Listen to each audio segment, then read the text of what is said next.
Hello viewers, welcome back to another video with focus. তো আজকের এই ট্রান্সলেশনের প্র্যাকটিস ভিডিওতে আমরা একটু আলাদা বা একটু ভিন্ন ধরনের বাক্যকে নিয়ে ট্রান্সলেশন করব। তো এই বাক্যটা তুলনামূলকভাবে একটু কঠিন এবং বড়ও রয়েছে।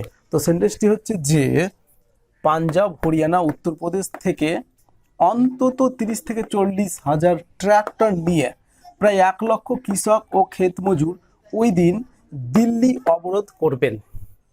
তো সেন্টেন্সটা বেশ বড়, আর এই সেন্টেন্সটা যখন ট্রান্সলেট করবে তখন কিন্তু একটু ভিন্ন ধরনের একটা এক্সপিরিয়েন্স হবে বা একটু আলাদা টাইপের একটা অভিজ্ঞতা তোমরা লাভ করবে। তো এখানে নর্মালি আমি ভার্বটাকে খুঁজে বের করে ফেলছি প্রথমে, যে অবরোধ করবেন, এটা হচ্ছে ভার্ব।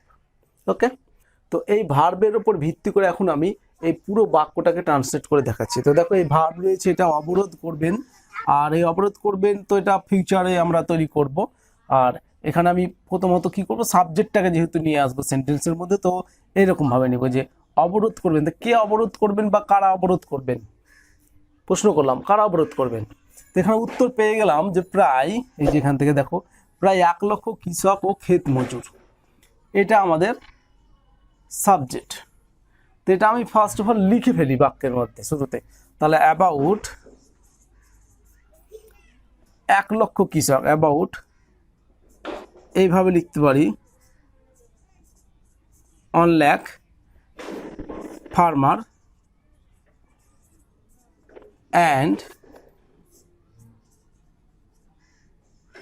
Farm labour.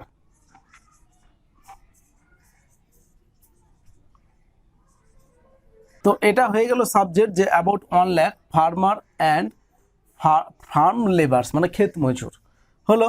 এবার এখানে দেখো যে এই যে সাবজেক্টটা রয়েছে, সাবজেক্টের সঙ্গে কোনগুলোর কানেকশন রয়েছে। দেখো তারা যে আসবে, তারা কি নিয়ে আসবে, দেখো এখানে বলে দিচ্ছে যে অন্তত 30 থেকে 40 হাজার ট্রাক্টর নিয়ে।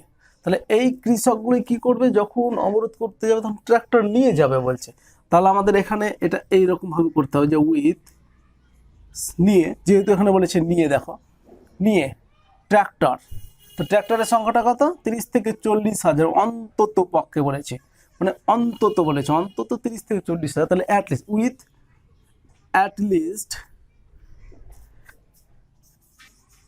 অ্যাটলিস্ট 30 থেকে 40 হাজার। তাহলে 30 থেকে 40 হাজার হচ্ছে 1000 হয়ে গেল।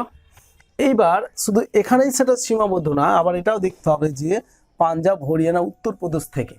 তাহলে থেকে বলেছে, থেকে এটা একটা প্রিপোজিশন, তাহলে আমি এখানে লিখব ফ্রম পাঞ্জাব,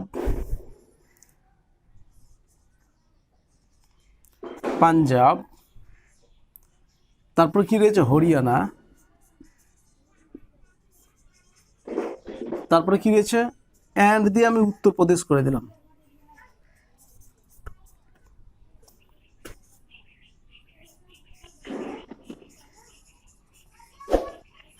উত্তরপ্রদেশ। ওকে, তাহলে এইবার আমাদের এটা পুরোটাই হচ্ছে একটা সাবজেক্ট। ওকে, এটা একটা পুরোটাই সাবজেক্ট হিসেবে কাজ করছে। তাহলে about 1 lakh farmer and farm labours with at least 30,000 to 40,000 from Punjab, Haryana and Uttar Pradesh, subject হয়ে গেল। এবার আমি কি করছি, বাকি অংশটা লিখছি, যে ভার্বটা আমাদের লিখতে হবে। তাহলে এখানে আমি উড, যেহেতু এটা আমি একটা নিউজ পেপার থেকে নিয়েছি তাই উড লিখলাম। তোমরা এখানে উইলের ব্যবহার করতে পারো, কোনো অসুবিধা নেই। সো অবরোধ করা হচ্ছে, ব্লকেড মানে অবরোধ করা হয়ে গেল। এবার কি অবরোধ করবে, মানে কোথায় অবরোধটা করবে, সেটা হয়ে যাচ্ছে যে দিল্লি অবরোধ। তাহলে হয়ে গেল দিল্লি, মানে কি অবরোধ করবে, দিল্লিকে অবরোধ করবে। কাকে অবরোধ করবে, দিল্লিকে অবরোধ করবে, এরকম। তারপরে বাকি পড়ে থাকলো ওই দিন, তাহলে অন দ্যাট ডে। ওকে, তো এই হচ্ছে সেন্টেন্সটা দেখেই প্রথমত মনে হচ্ছিল খুব কঠিন একটা সেন্টেন্স, বাট যখনই আমি ভার্বটাকে ধরে নিয়ে সেন্টেন্সের মানে স্টার্টিংটা শুরু করে ফেললাম, সাবজেক্টটাকে নিয়ে আসলাম, তবে সাবজেক্টটাকে দেখছি যে অনেকগুলো তার সাথে কানেকশন রয়েছে, আর সেই কানেকশনগুলো একের পরে এক বসিয়ে ফেললাম।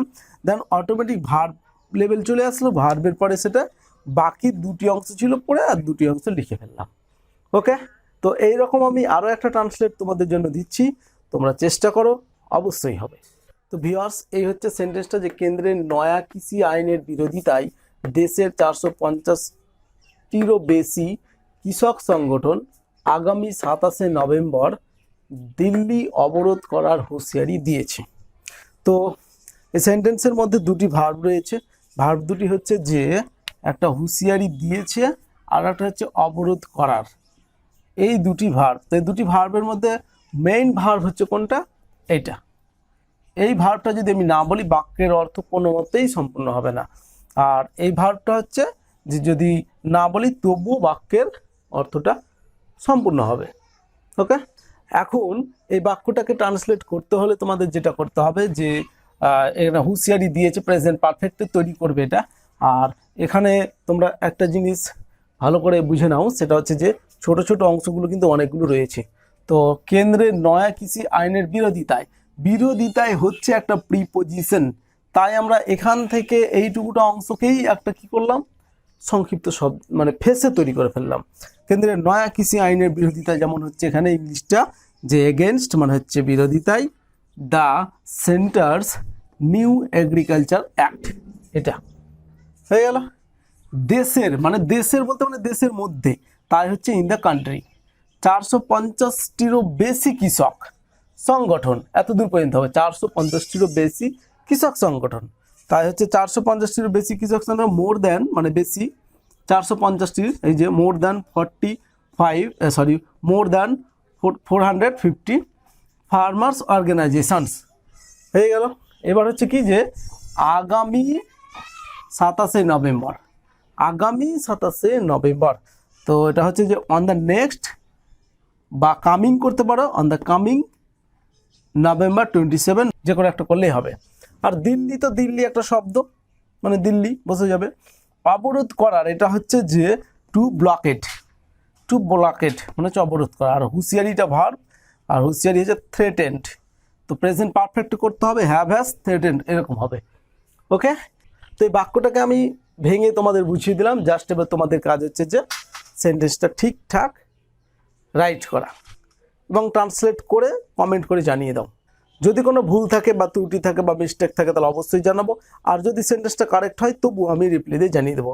তো এই ছিল আজকের আলোচনার বিষয়বস্তু, আশা করি বিষয়গুলি বুঝতে পারছো। তো আজকে আমরা এখানেই শেষ করছি, পরবর্তী ভিডিওতে আবার দেখা হচ্ছে। ততক্ষণ সবাই ভালো থাকবে, সুস্থ থাকবে, আর আমাদের চ্যানেলটাকে সাবস্ক্রাইব করে আমাদের সাথেই থাকবে।